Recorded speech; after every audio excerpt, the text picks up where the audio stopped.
The freezing November rain whipped my face like needles, yet the chill in my chest cut deeper when I saw my pearl-white Tesla Model X gliding through a puddle. Dirty water splashed onto my soaked canvas shoes. Behind the wheel sat not my husband, but his mother, Sylvia, laughing with a passenger. She completely missed the sight of her daughter-in-law and two grandchildren huddled at this wretched bus stop, waiting for a ride that was already 40 minutes late. My name is Elena, and standing there in the relentless downpour, I felt the last shred of my dignity washing away into the gutter. The digital clock on the bank across the street blinked 6:30 in the evening. It was rush hour in this gray suburb of Chicago, and the sky had opened up with a malice that felt personal. Rainwater dripped from the tip of my nose and soaked into the collar of my cheap coat. My arms screamed in protest, the plastic handles of two overstuffed grocery bags cutting deep grooves into my circulation. Inside them were the basics diapers, milk, and discount pasta. Beside me, 4-year-old Leo tugged at my sleeve, his small face pale and wet. "Mommy, I'm hungry," Leo whined, his voice trembling. "My shoes are squishy. I know, baby. I know," I whispered, trying to shield him with my body. In the stroller, 2-year-old Mia was no longer crying. She had gone quiet, which was worse. Her forehead was burning hot against my palm earlier, and now she just stared blankly at the plastic rain cover that was fogging up with her ragged breaths. That was when the white blur caught my eye. The Tesla Model X glided over the wet asphalt, silent and predatory. It did not slow down for the puddle near the curb.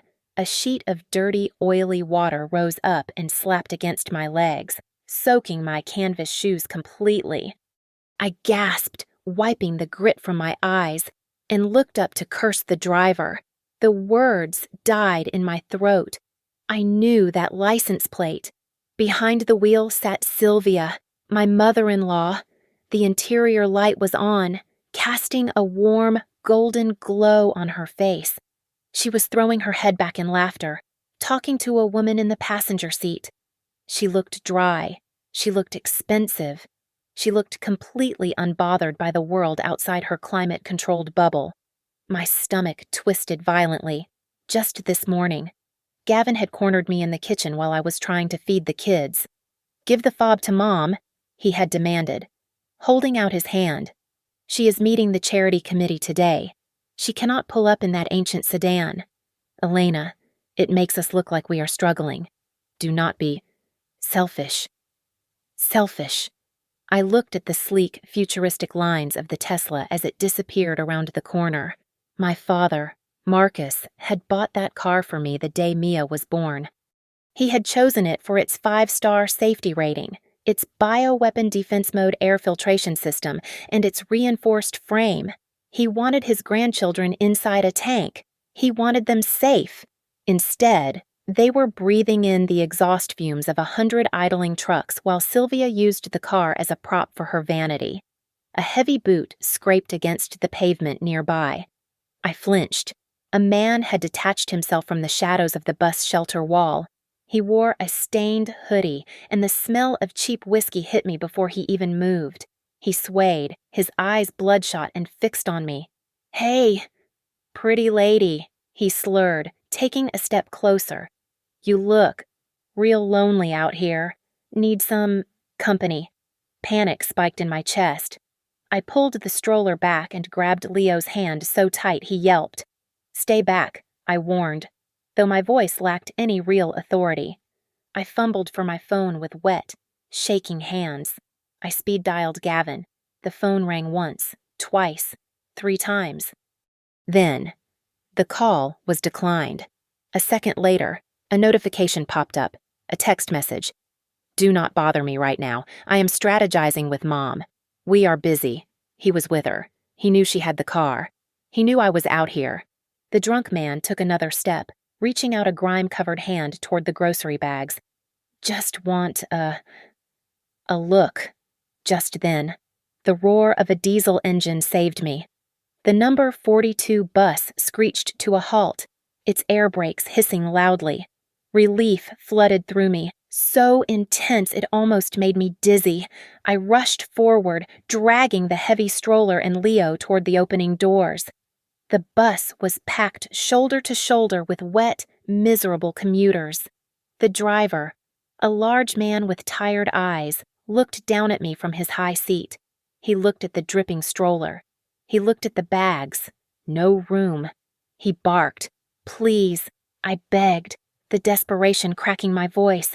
"Please, my daughter is sick. We have been waiting 40 minutes. "I said no room for the cart," the driver said, already reaching for the lever. "Wait for the next one." "No, wait, please." The doors hissed shut in my face.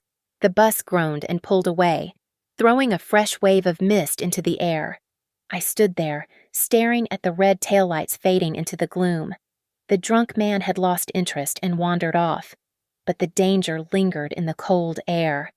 Suddenly, a sound from the stroller broke me. Mia gagged, a wet, heavy sound, and then vomited all over her chest and the blanket. The sour smell mixed with the rain. She started to wail, a weak, miserable cry. My legs finally gave out. I sank down onto the wet, gritty concrete of the curb. I did not care about the mud ruining my jeans. I pulled Leo into my lap and leaned over the stroller, using my own back to shield Mia from the freezing rain. "I'm sorry," I sobbed, my tears hot against the cold rain on my cheeks. "Mommy is so sorry." The cold seeping into my bones on that sidewalk was nothing compared to the icy knot of regret that had been sitting in my stomach for 2 weeks. My mind drifted back to the kitchen, to the moment the trap had snapped shut. "It is just a car, Elena," Beatrix had sneered, leaning against my granite countertop while picking at the fruit bowl I had just arranged. "Do you know how embarrassing it is for Mom to show up to the club in that rust bucket she drives Family Comes First?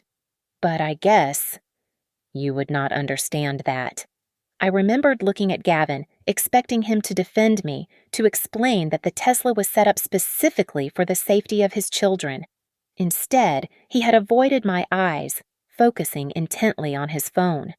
"She is right," Gavin had said, his voice dripping with a practiced disappointment that always made me feel small. "My mother worked double shifts to raise us. She sacrificed everything. And you act like a spoiled princess because you do not want to share your toys. It is ugly. Elena." Those words were precision-engineered missiles aimed at my deepest insecurity. They knew exactly which button to press. I am the daughter of Marcus Sterling, the self-made tycoon behind Sterling Logistics, a man who moved half the freight in North America. Growing up in the shadow of his billions, I had developed a desperate, pathological need to prove I was not just a trust fund baby. I wanted to be a normal wife, a normal mother, independent of my father's empire. Gavin had twisted that desire into a weapon. "Prove you are part of this family," he had urged, sliding a document across the table. "Sign the temporary usage authorization. It is just for insurance purposes, so Mom can drive it legally for a few weeks. Unless you do not trust me." I had signed it. I had signed it because I was weak, and because I wanted them to stop looking at me like I was an outsider. I clenched my fists in the rain, the memory burning. That car was not just a vehicle. It was a corporate asset registered to Sterling Logistics for executive security, a loophole my father used to ensure it had military-grade tracking and safety features.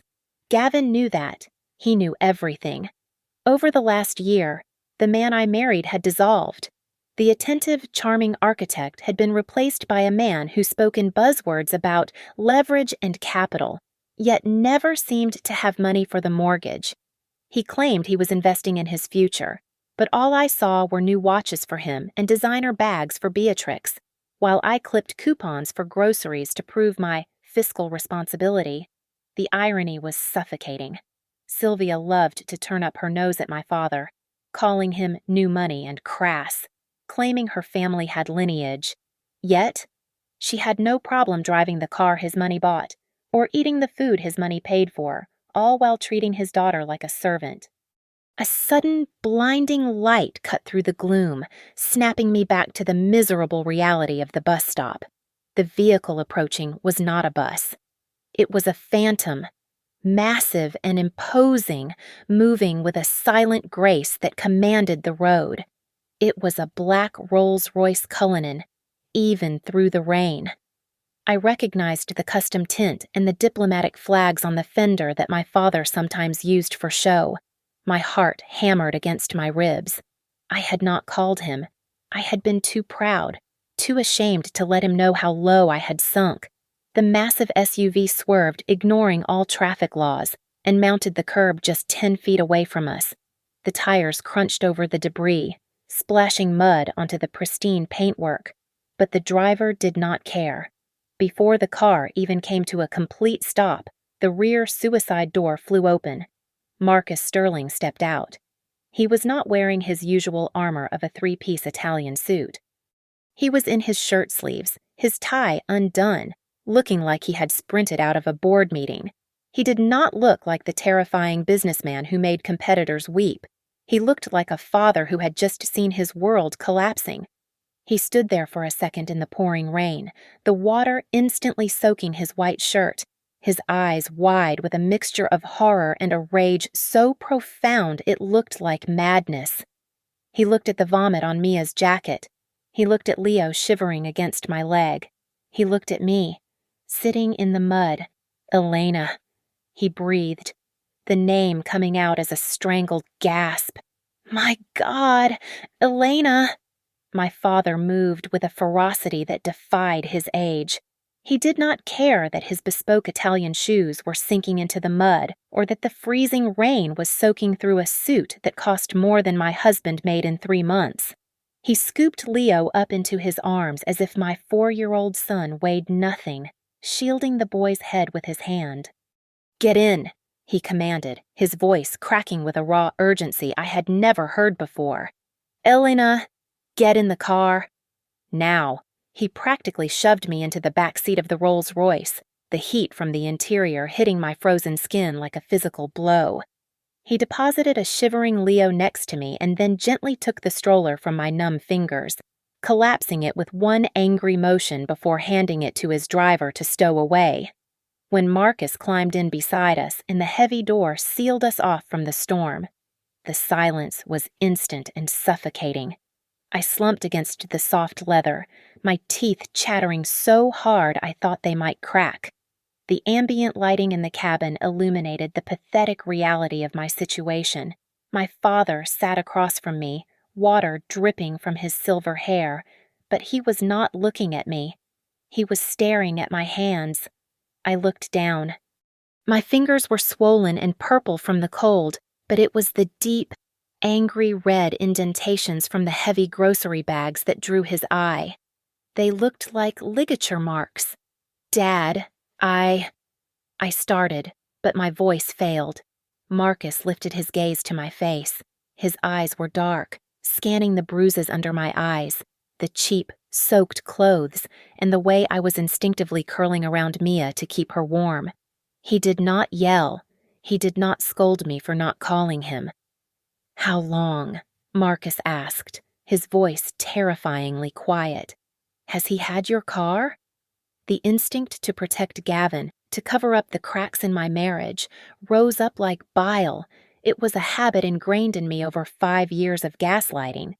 It is just for today," I stammered, avoiding his penetrating stare. "Sylvia had a thing. Gavin said it would be better if Marcus reached out and took a soft linen napkin from the console." He gently wiped a smear of dirt and vomit from Mia's pale cheek. My daughter leaned into his hand, closing her eyes, her small body trembling with a feverish chill. That small act of tenderness shattered my defense. The dam broke. 2 weeks, I sobbed, the words tearing out of my throat.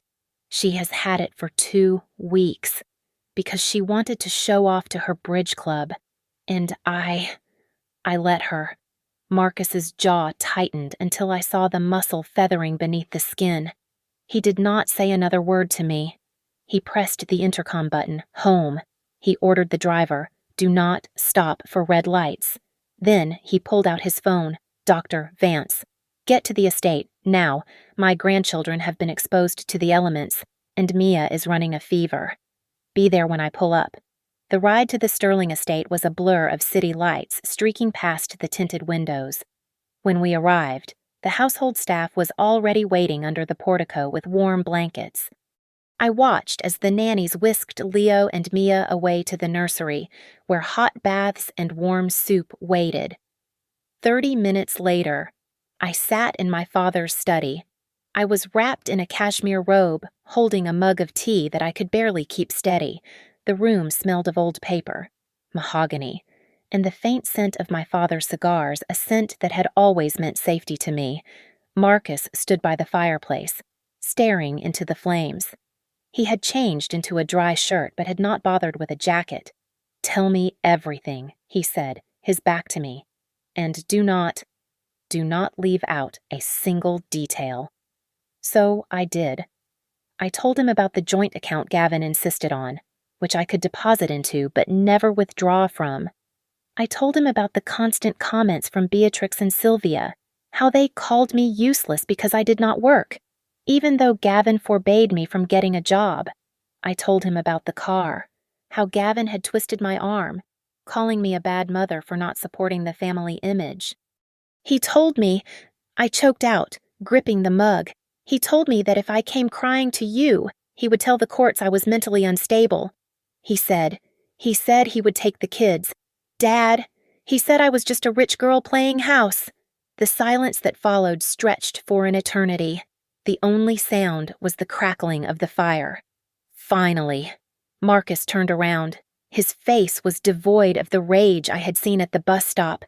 In its place was something far more dangerous, a cold calculation that had built an empire and crushed 1,000 competitors.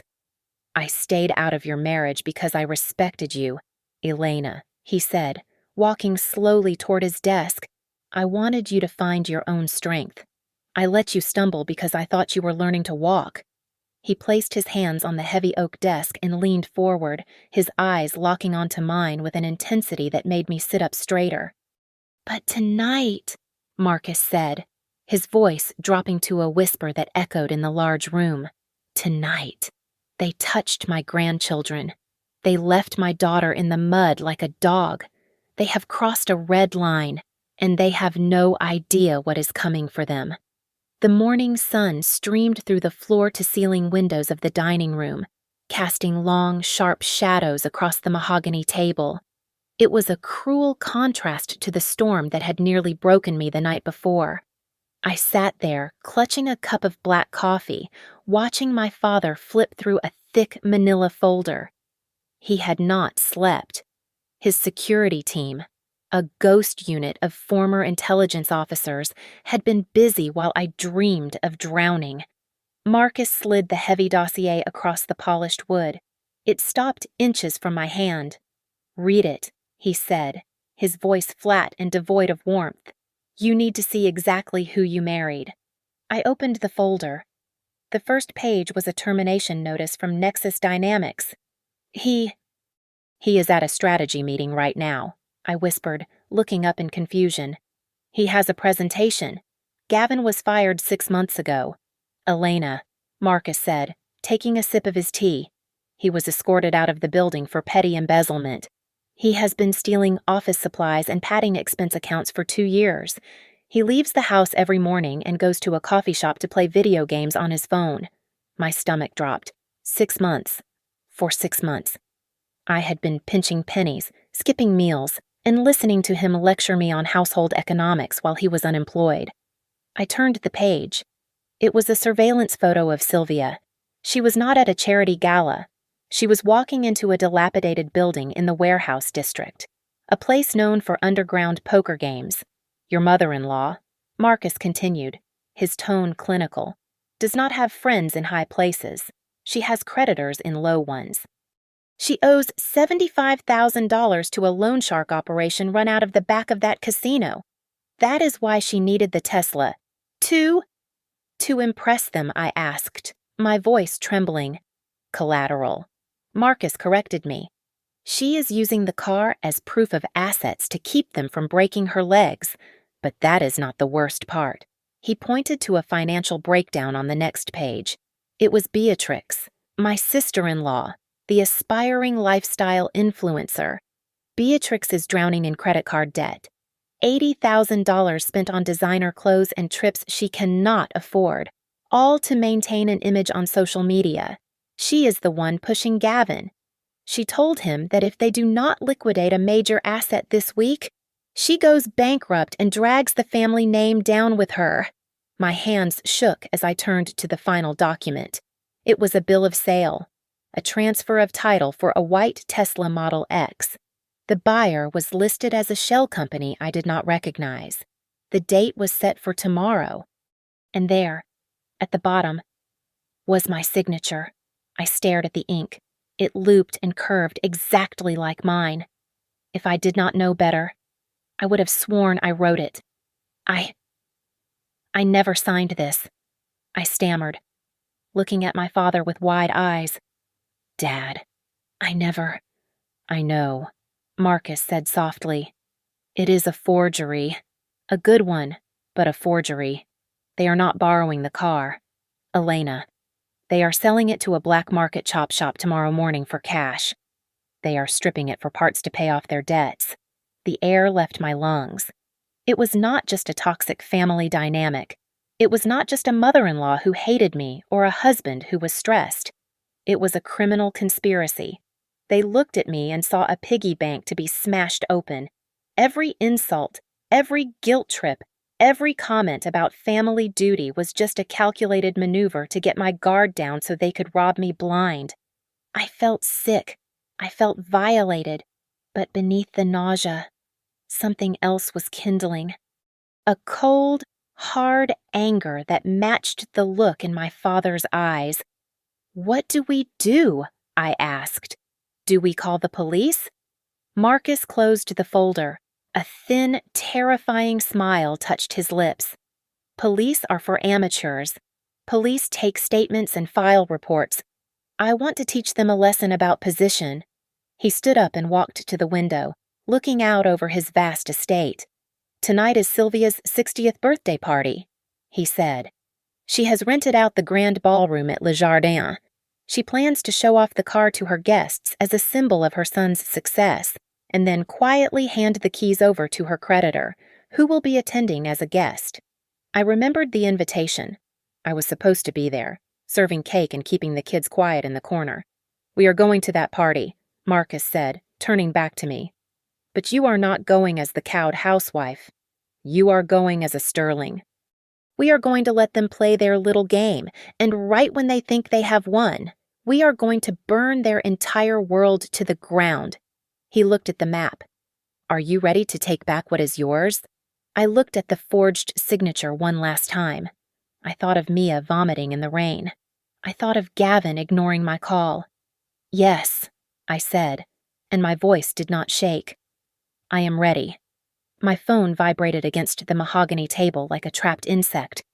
The screen flashed, hubby, a contact name I had set 5 years ago when that word still gave me butterflies. Now, it just made my stomach turn. Marcus sat across from me, his face unreadable. He nodded once, a silent command to pick it up. I swiped the green button and put it on speaker. Where the hell are you? Gavin's voice exploded into the quiet study, distorted by his own screaming. Do you know what time it is? The fridge is empty. Elena empty. And where are the kids? If you do not have them back here in 1 hour. I am calling the police. I will report you for kidnapping. Do not test me. I swear to God, Elena, I will ruin you. My old self would have hyperventilated. I would have apologized, cried, and rushed home to beg for forgiveness. But I looked at my father, who was calmly sipping his tea, and I felt a strange, cold strength settle over me. I...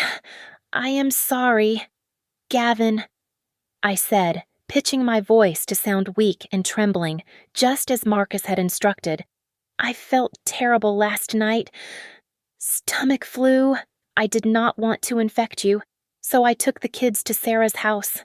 I was so sick I couldn't even call. There was a pause on the other end. The mention of sickness made him back off not out of concern, but out of self-preservation. Well, fine, he grunted. Just make sure you are not late tonight. Mom's 60th is a big deal. Do not embarrass me, Elena. Wear something decent for once, and bring the kids. Mom wants photos. I will be there, I promised softly. I will make sure everyone sees exactly what kind of family we are. I hung up. The lie tasted like ash, but it was necessary. An hour later, Marcus took me to a private boutique in the city center. This was not a shopping trip. It was an armory. I stood on the pedestal while a tailor pinned a midnight blue dress to my frame. It was structured, sharp, and elegant, made of silk that flowed like water but looked like steel. No frills. I told the stylist, I want to look like I own the room. When I stepped out, Marcus was waiting with a woman who looked like she could cut glass with her gaze. Harper, the head of his legal department. She did not smile. She simply handed me a pen and a stack of documents. Emergency custody order based on child endangerment, Harper recited, flipping the pages. Restraining order. And a forensic accounting freeze on all marital assets. Effective the moment you sign. We have the footage from the casino and the bus stop. He is done. Elena. I signed my name. The ink flowed smoothly this time. One last thing, Marcus said. He pulled out his tablet and tapped the screen. A map of the city appeared, with a blinking white dot representing my Tesla. The car is still registered to Sterling Logistics Fleet. Gavin thinks he has the key, but we have the master override. I have activated the remote tracking and autonomous summon protocol. He cannot drive it an inch unless I let him. I walked to the full-length mirror in the hallway. The woman staring back was unrecognizable. The tired, slump-shouldered housewife in the soaked canvas shoes was gone. In her place stood the daughter of Marcus Sterling. I looked at my left hand. The thin gold band with the tiny cubic zirconia that Gavin had given me claiming he was saving money for our future suddenly felt like a shackle. I slid it off and dropped it into the wastebasket. It made a hollow clink. From my purse, I took out a small velvet box. Inside lay my mother's ring, a massive sapphire surrounded by diamonds. I slid it onto my finger. It was heavy. It felt like power. Toughness is not about shouting, Marcus said, coming up behind me. Tonight, you do not need to say much. Your presence and the truth are the sharpest weapons you have. We walked out to the waiting car. The rain had cleared, leaving the air crisp and cold. As the heavy door of the Rolls-Royce closed, sealing us in, I felt the final traces of fear evaporate. We drove toward the restaurant in silence. It was the quiet before the artillery barrage. I watched the city lights blur past, and for the first time in years, I did not wonder what I had done wrong. I only wondered if Gavin was ready for the storm that was coming to collect his debt. Le Jardin was the kind of French restaurant where the menu had no prices and the waiters looked at you with thinly veiled disdain if your pronunciation of escargot was slightly off. It was exactly the sort of place Sylvia believed she belonged in, and exactly the sort of place she could never afford without someone else footing the bill. I stood in the archway of the private dining room, watching the performance. It was grotesque. Sylvia sat at the head of the long table, draped in a silver gown that was 2 sizes too tight. Around her neck hung a necklace that glittered with the frantic, excessive brightness of high-end cubic zirconia. She was holding court, gesturing with a glass of Bordeaux that my husband had undoubtedly charged to a credit card that was already maxed out. Oh, Gavin insists on spoiling me. Sylvia crowed to a woman in a feathered hat. He said, "Mom, 60 is a milestone, and only the best for the woman who made me who I am. He is such a dutiful son, not like some children these days who abandon their elders. Next to her stood Gavin. He looked impeccable in his tuxedo, but from where I stood, I could see the sweat glistening on his upper lip. His eyes were not on his mother, they were darting nervously toward the main entrance, checking his watch every 30 seconds. He looked less like a devoted son and more like a man waiting for a firing squad.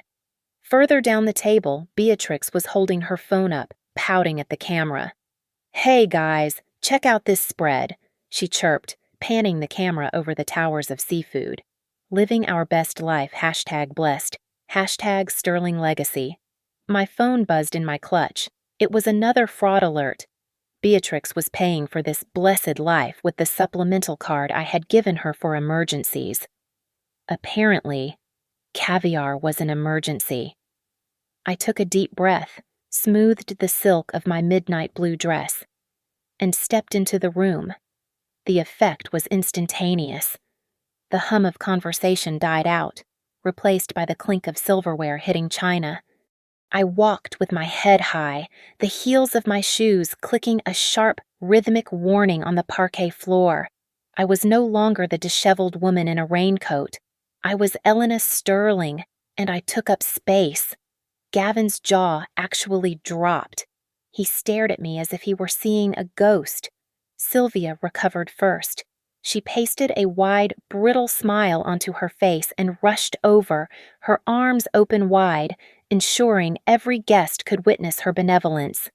"Elena," she cried out, her voice pitching up an octave.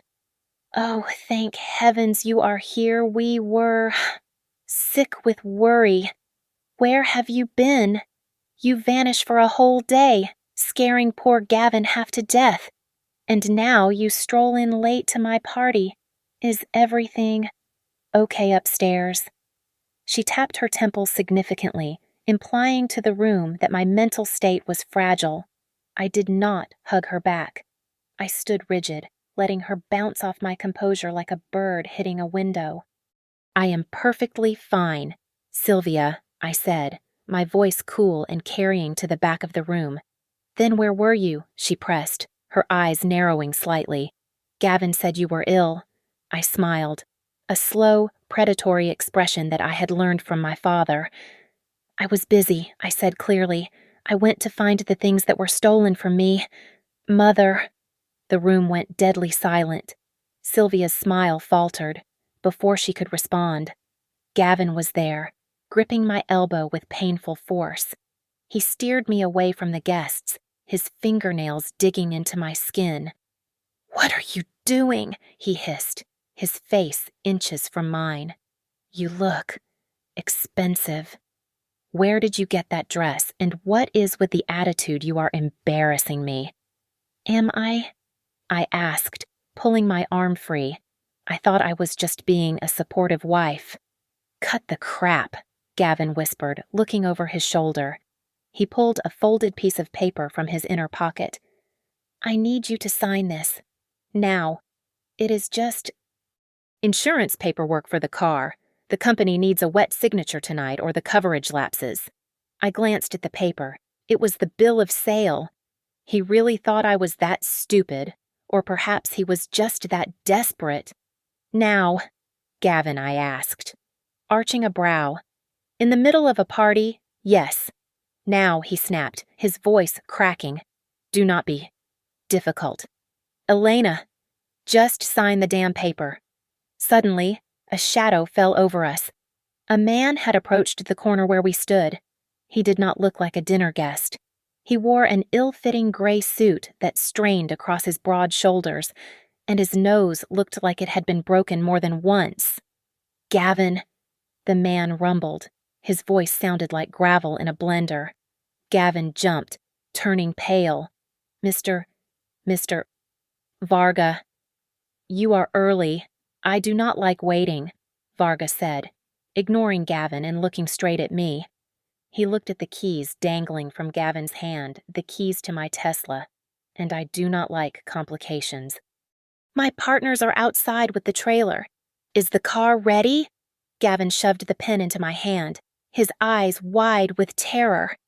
"It is ready," Gavin stammered, sweat running down his temple.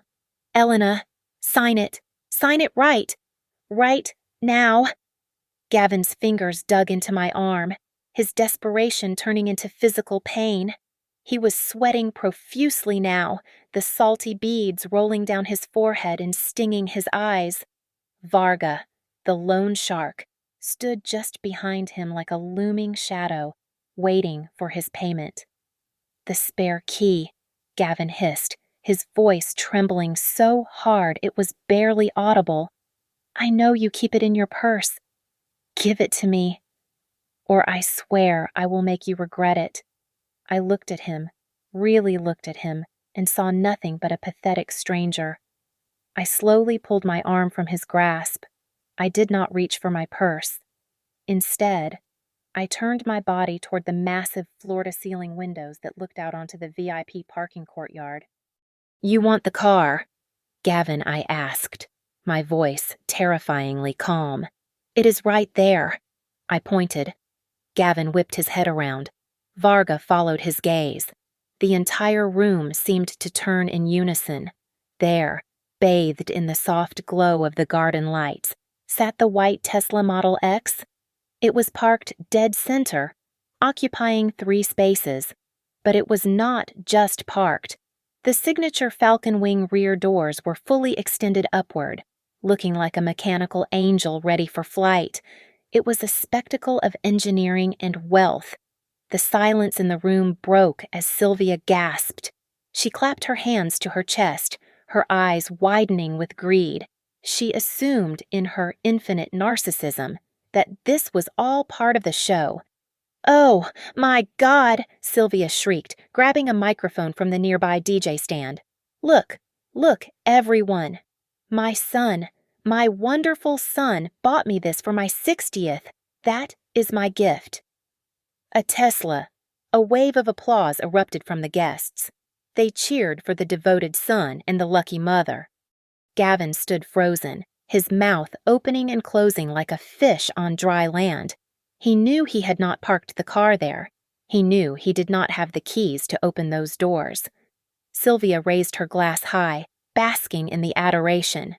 "To family," she shouted. "Click!" The room plunged into total darkness.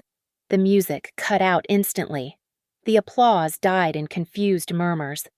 For 3 seconds, there was absolute blackness, heavy and suffocating. Then, a single blinding white spotlight snapped on. It did not hit the birthday cake. It did not hit Sylvia. It hit the main double doors of the ballroom. The doors flew open with a violent crash that made half the room jump. Marcus Sterling stepped through the threshold. He walked with the stride of a man who owned the very ground beneath his feet. He was flanked by 2 large men in dark suits who scanned the room with professional indifference, and Harper, his attorney, who carried a briefcase like a weapon of war. The atmosphere in the room shifted instantly from celebration to terror. This was not a guest arrival. This was an invasion. I looked at Gavin.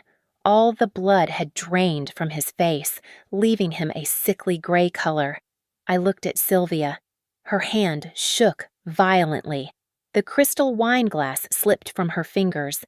It hit the floor with a shatter, splashing dark red Bordeaux all over the hem of her white gown. It looked like a gunshot wound spreading across the fabric. "Is that—" someone whispered. "Is that Marcus Sterling? I thought they hated him." Another voice muttered. My father did not stop until he reached the stage. He took the microphone from a stunned Sylvia, who shrank back from him as if he were made of fire. Marcus did not smile. He did not say hello. He looked out at the sea of faces, his gaze lingering on the loan shark, Varga, who was now trying to blend into the shadows near the exit. "I apologize," Marcus said, his voice booming through the speakers, deep and resonant, "for interrupting this charade." He raised a hand and snapped his fingers. Behind him, The massive projection screen that had been cycling through photos of Sylvia's life went black. Then, a grainy, high-contrast video feed flickered to life. A gasp went through the crowd. It was not a birthday tribute. It was surveillance footage from a parking garage. The timestamp was 2 weeks ago. On the screen, Gavin was handing a thick envelope of cash to a man, the same man standing in the corner, Varga. The scene cut. Now it was Sylvia. She was sitting in a smoky office, signing a document. The camera zoomed in. She was handing over the registration papers of a white Tesla.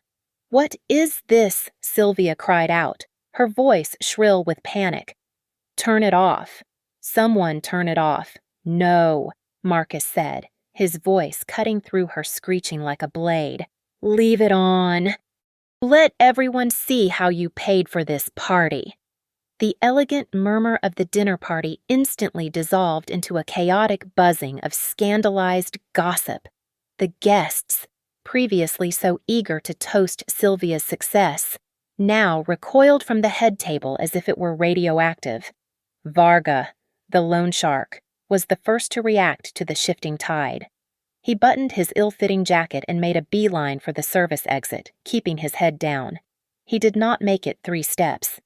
My father's lead security officer stepped into his path, crossing his arms like a human barricade.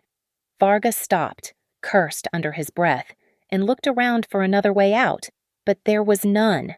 Harper, the attorney, marched up to the main table.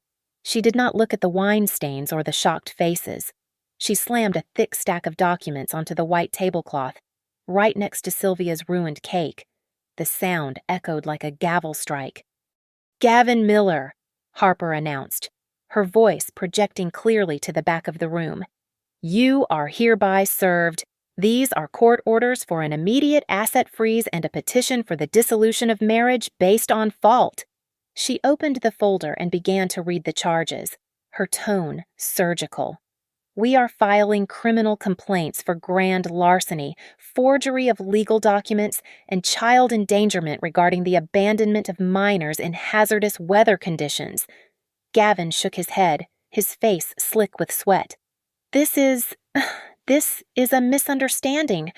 I can explain." "Explain this," Marcus said.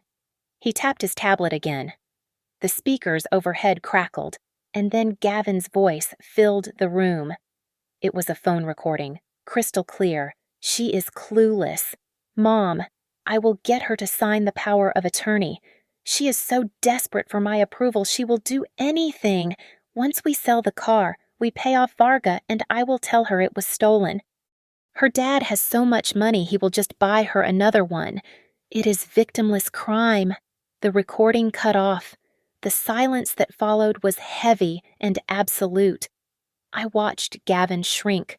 Every person in that room had just heard him call his wife stupid and plot to rob his father-in-law. Sylvia let out a strangled cry. She threw her hands up, tears streaming down her face in a performance worthy of an Oscar. "How dare you!" she screamed, pointing a shaking finger at Marcus. "You bully!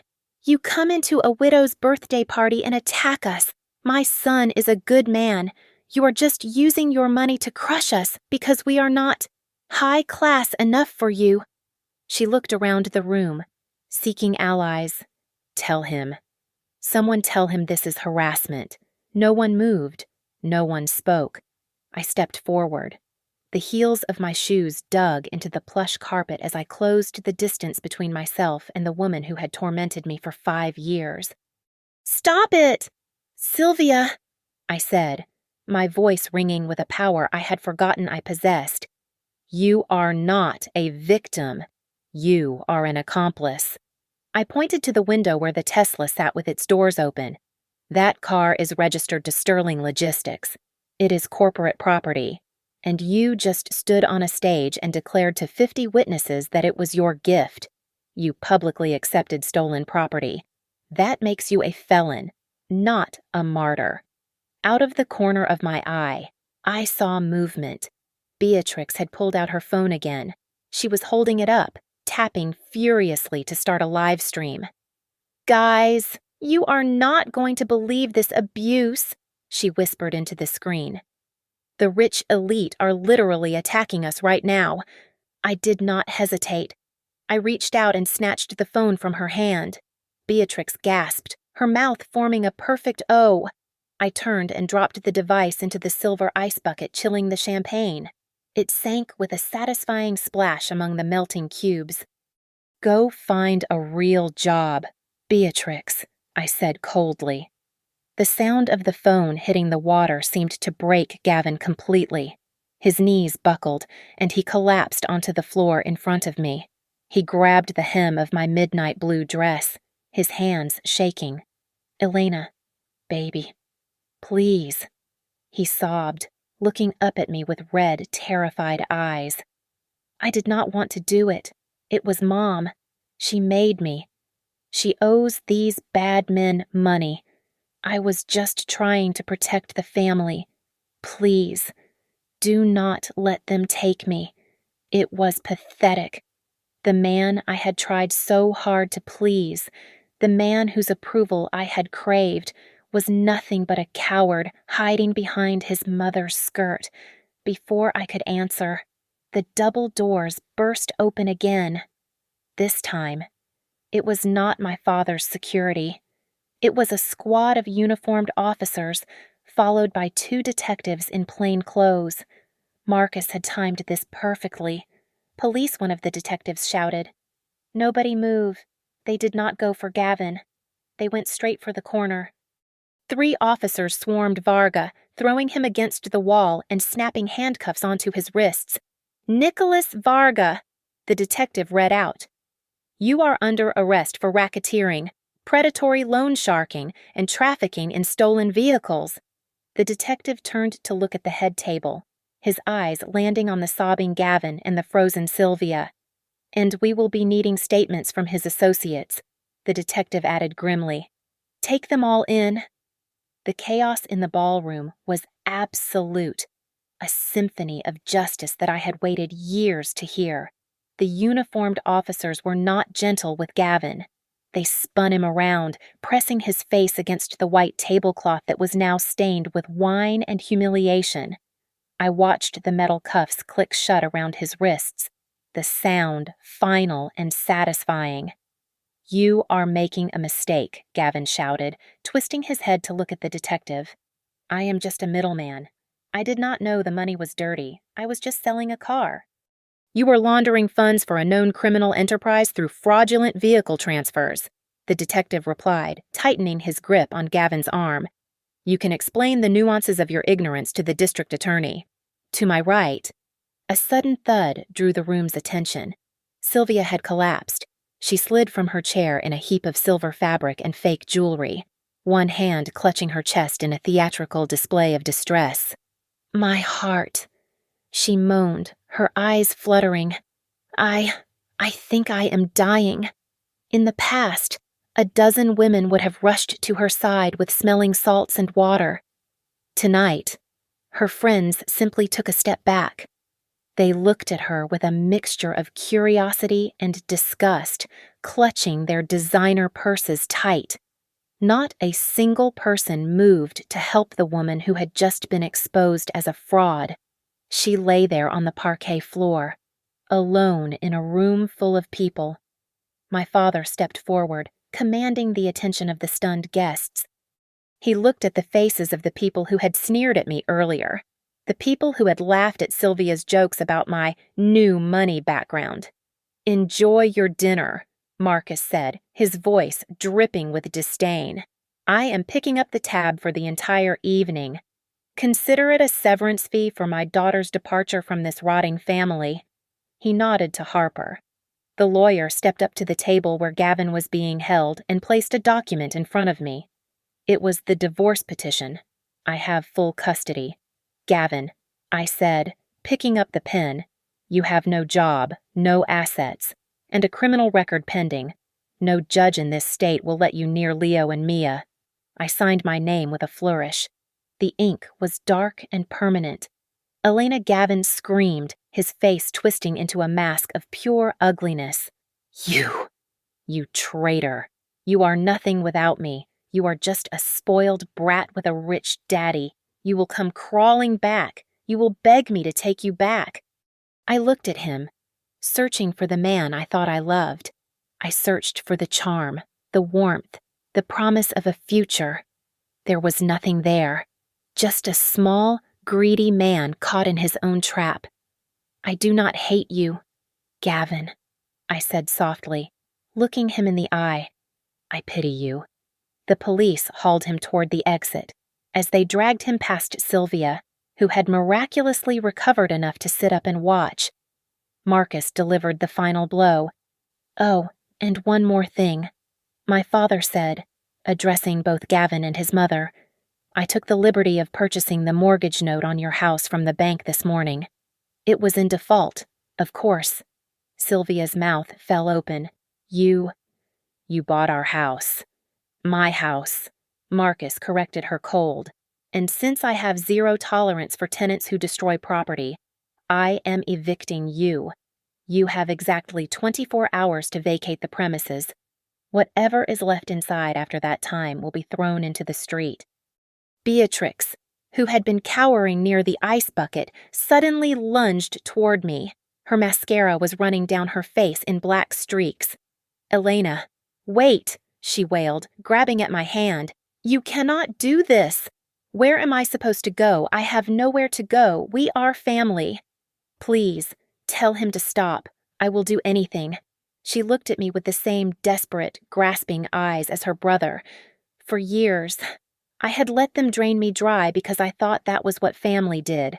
I thought love meant setting yourself on fire to keep others warm. I gently, but firmly, peeled her fingers off my arm. You figured out how to buy a $2,000 handbag on a zero income, I said, turning away from her. I am sure you will figure this out too. Let's go. Elena, Marcus said, offering me his arm. We walked toward the exit. The crowd parted for us like the Red Sea. I could feel their eyes on me, not with judgment this time, but with a terrified respect. We stepped over the spilled wine, past the crying sister-in-law, and past the mother-in-law who was still sitting on the floor. We walked out of the restaurant and into the cool night air, leaving the wreckage of my old life behind us. The storm had finally broken. Outside the restaurant, the air smelled like rain-washed pavement and ozone. It was crisp and clean, scrubbing away the scent of stale perfume and desperation that lingered in the ballroom. The white Tesla Model X sat under the halogen street lamp, its falcon wing doors finally closed. It looked pristine, a beautiful machine that had been the center of so much ugliness. I walked toward it, my hand reaching out to touch the cold metal. It was my car, the one I had fought for, the one I had humiliated them to reclaim. Stop, Marcus said gently. I froze and looked back at him. He was standing on the curb, holding a small black box in his hand. He shook his head slowly.